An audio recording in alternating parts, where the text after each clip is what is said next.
এত রাতে কি এখানে? এত রাত্রে কি হচ্ছে এখানে? হ্যাঁ, এত নানা রকম কেস শোনা যাচ্ছে মেয়েদের মধ্যে।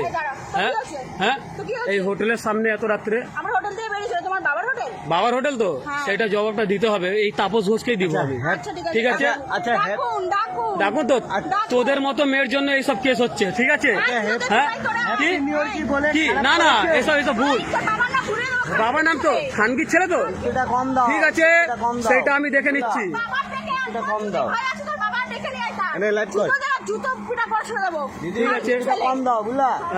ঠিক আছে, আমি দেখছি, ঠিক আছে? বল বল ভাই, বল, আর কি বলছিস? বল বল বল। তোদের মতো মেয়েদের না, আমরা ছেলেরা বহুত ভালো, কিন্তু ঠিক আছে, তোদের মতো মেয়েদের জন্য এটা পুরো পশ্চিমবঙ্গ ধ্বংস হচ্ছে রে। হ্যাঁ, ঠিক আছে তোর